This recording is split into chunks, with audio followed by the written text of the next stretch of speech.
Hello and welcome back to another episode of Farming Life at La Forge. So on today's episode we're going to be showing you around some of our wetter fields.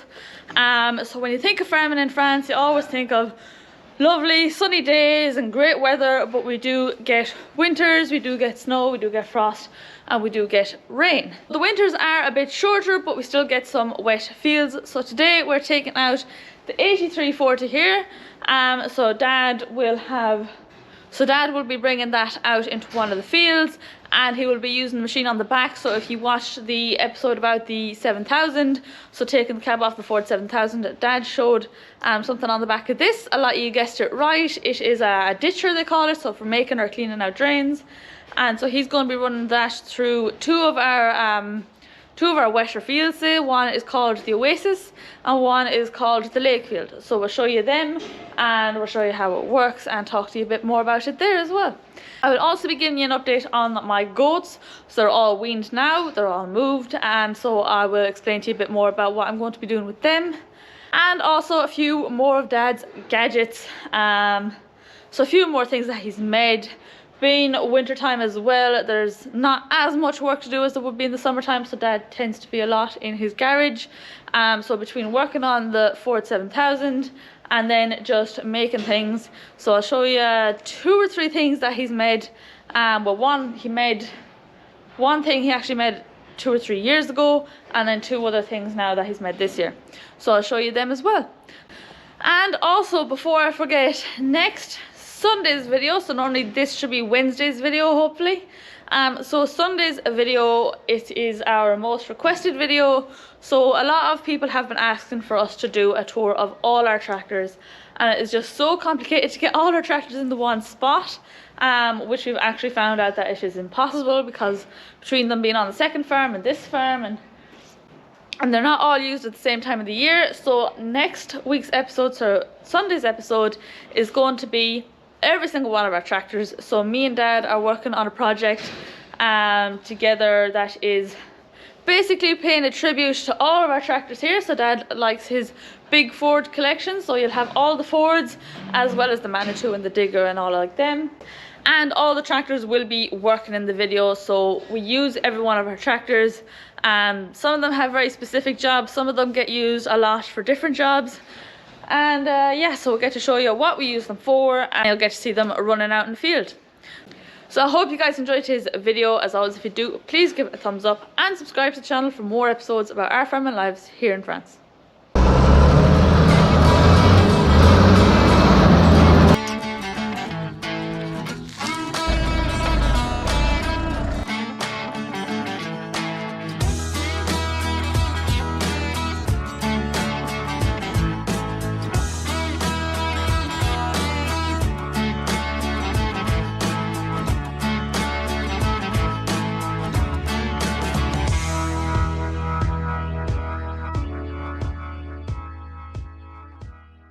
So these lovely goats here are my baby kid goats that you saw me get a while back. So they're all in this pen now. So we've moved Mam's goats up there into the other side. So they've all been weaned off to milk now for a good while. So with these goats, like I said, I got them in, I think I got them end of September. Yeah. So I got them in September. And so they're already off-seasoned kid goats, because normally goats only kid once a year, and that's in the springtime. So the plan is with these, we're taking them off-season now, and to do that we have to play with the lights. So first you have to have the lights on from 6 AM to 12 PM at night, so that they think it's summertime. So that is to trick them into thinking that now that we're in winter, that we're actually in summertime. So we have the lights on a timer. So like I said, comes on at 6 AM, goes off at midnight, and then so that is for, I think it's 90 days, 85, 90 days that they have to have full light, and then they go into darkness. So I'll have to, all them windows here behind me, they'll all have to be blanked off. Yeah, so that's playing with the lights. So that has started now, it started a few weeks ago, and yeah, hopefully then they'll be able to go and kid. So the idea is to have them kidding for next September, probably selling them around end of July, August. That is the plan, so I'll keep you updated on how they're doing, but for now They're all here happy and munching away.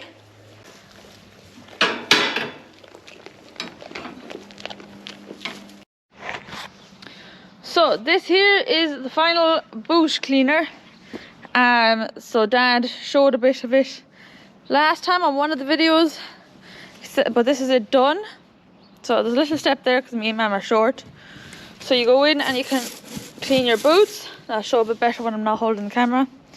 So here you can twist in and out. So say I have smaller feet.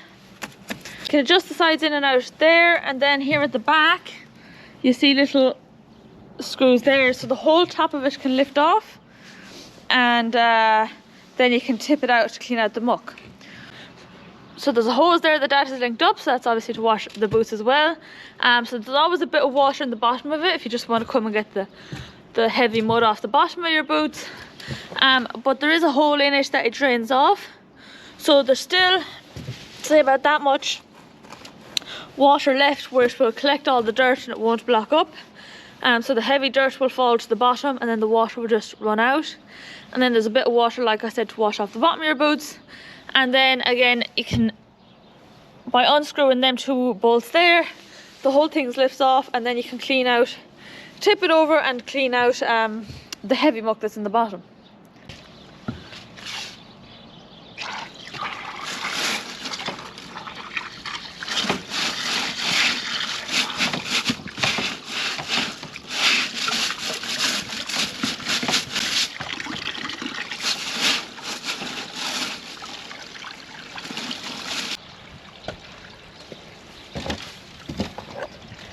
So that's it. It's nothing new. It is just a general thing for brushing your feet, or for cleaning your boots, not your feet. Yeah, it's just Dad's made up one, and it's good, heavy and solid, so you won't slip and break your neck. So now we have another boot brush that I'm going to show you. It's a bit different. Here we have the TL, and so the TL is the tractor that probably gets used the most now these days, as well as the 46 for bedding. But Dad is always going out into the fields with these tractors, and as we've had quite a bit of rain the past couple of days, it's very mucky out. So when he's getting up and down into the tractors, he can really muck up the inside of the tractor. So this is the brush here. You can hear one of the goats. So this is the brush here just on the step. So as you're getting into the tractor, you can just brush off any heavy muck that's on your feet before getting into the cab. So one, so that you're not mucking up the cab too much, especially as it's a tractor he uses every single day. And also it's not as slippy. So if you have a lot of muck on your boots, so you're getting out somewhere where there's a ring feeder, the cattle tend to muck up there a bit more. So if you have a lot of muck on your boots, you don't want to be slipping on the pedals. So it's kind of safety as well as just generally keeping the tractor tidy. Now the tractor itself could do a wash. So the weather's too cold now to get the power washer out. It is freezing these couple of nights. But yeah, that's just one way to try and keep it clean over the winter time.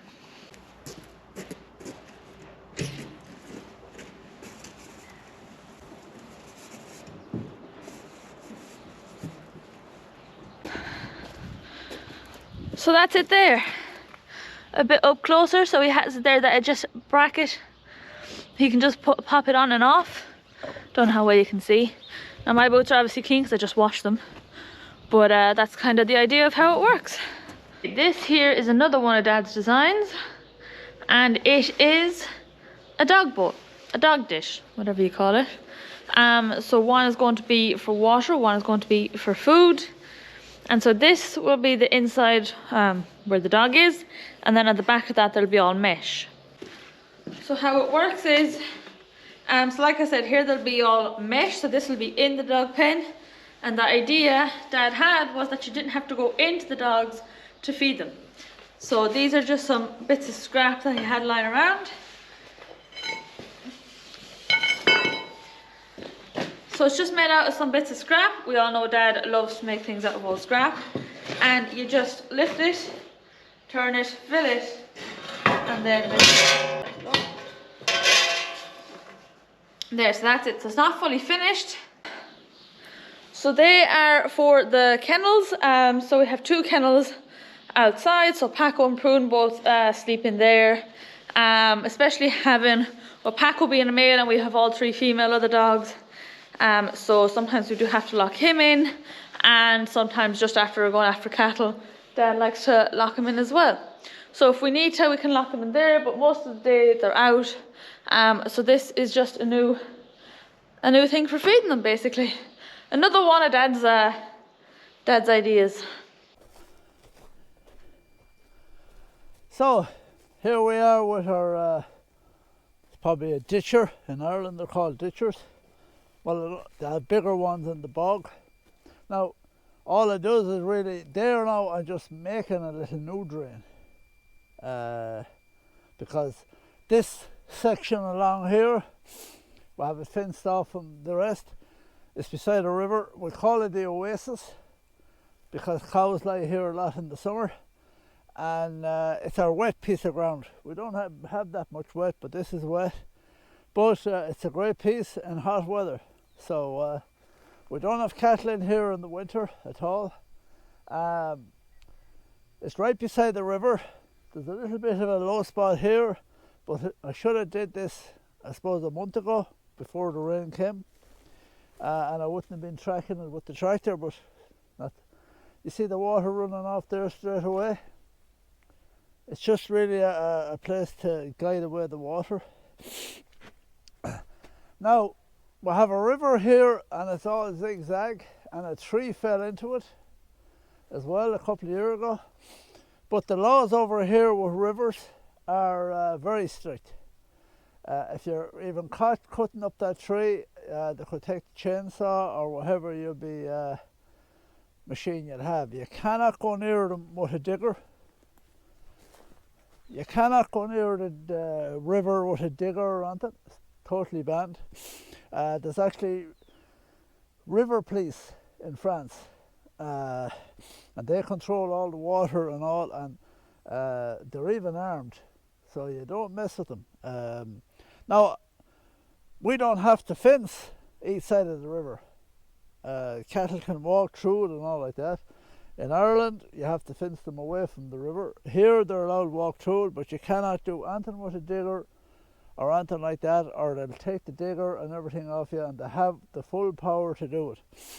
So no one messes with the rivers here, because the first year I came here, when we bought the digger, and 2 farmers came in to stop me, I wasn't going down to the river, but they stopped me. They said, stay away, because they explained the laws, and I hadn't a clue what they were saying either, Harley. But when we found out after that the river police have more powers actually than the normal police for rivers. So you can't spray. If you had tillage ground beside a river, you have to stay 5 meters away from the river. You can't do any spraying or anything like that near the river at all. So that's why we have this piece fenced off, and we just let cattle in here in the summer. The far side of that whole river there we call it Springfield. It's not that wet, and we just leave this. Nothing goes out here till the spring. So when we came here first, the farmer used to have them wandering through the whole lot, but they used to actually plough this in the winter. So now I should have done this before the rain came, and I wouldn't have been tracking with the tractor, but no harm really. And I have this piece to do. It's a very good machine for this, and we use it. If you're anyone that's following the channel, I have one wet spot in the middle of the cornfield, and we do run a little channel like that out of it, and it stops the whole lot getting saturated. So I'll work this here now. You can see after a day or two all the water each side of the drain, because it has been closed in from the cattle walking in it all summer. And if Laura shows you down there, it's flowing over there. So it's just to let go of the water really, and I'll show you it in action.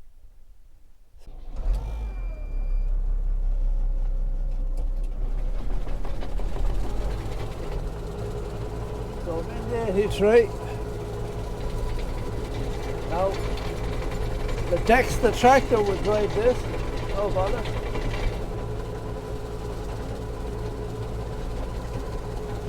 But just, I'm using this in case I might start to spin or something. Now this machine would belong, I only had this machine 2 or 3 years for myself. No, about 2 years. It was actually belonged to an English fella, and he retired, and I used to use it. I used to borrow it off him for years. So then when he was gone, he gave it to me. So there's not much to go around. Now when it survived him, it will survive anyone. And he was dog rough. Now it does a nice job cleaning the drain as well. And that's it. Now you can see here there's less water. I'm kind of really making a new drain.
So this is just your basic a ditcher, I call it. Now all it has here, now, these could be, they're fairly well worn, but they'll do me now for a few years. So what it is they could be a small little bit longer as well, and they're out here, but they're well worn, it's okay. So this one you have to pull out manual. The one in the Kuma, well, I never used it, but I see the neighbours using it. It's on a ram and it goes in and out, and it actually folds up and down as well. But they're very expensive. That's all I want to do. Here we are in a field beside the house. It's not a wet field, but just all the water comes off the sheds. And I just want to, I normally do it every couple of years. It's just put a little drain along there, and it just stops the water going out into the field. Now I have drove over this, and it's not soft, but it just makes a bit of a mess. So this field is not wet, but all the water, here we do seem to get downpours. So all the water comes down that big hill all along here in the winter, or if you get a downpour in the summer. So it goes into the lake. Now there must be a spring in that lake as well. We call it a lake. People from Ireland, they come call it a pond. And all the droughts we have gone through, that lake, or pond, or whatever you want to call it, or creek, as you call it in America, has never gone dry. So I just want to, all I'm doing here now, I did a few little small light drains off it to guide the water in, and just put this little shore or a small drain, so all the water off the roofs, it's not contaminated water, just to go into the lake because there's fish in the lake, and so it's just to stop. It comes out this way and it kind of makes a bit of a mess. So I just want to do this piece here, and then I have a few other drains down the field. I don't know if Laura's going to fill them that or not, and that's it. So I'll do this bit and you can see.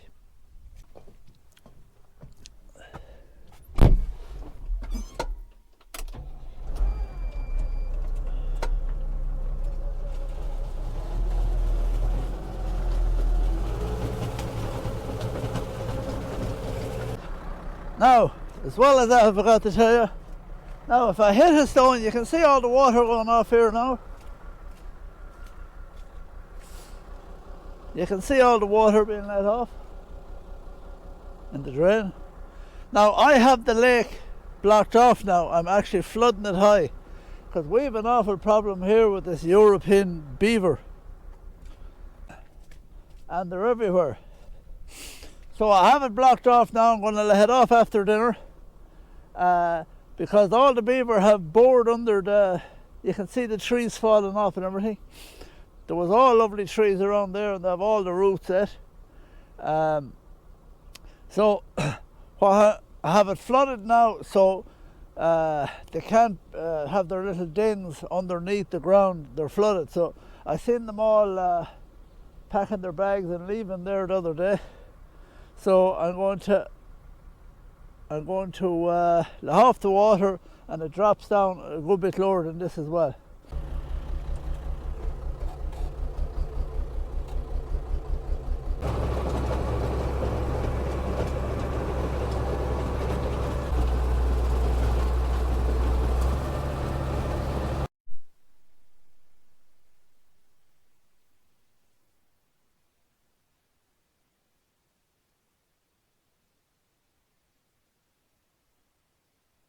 So that's that for this week's episode. I hope you guys enjoyed it. Thanks for watching, and we'll see you in the next one.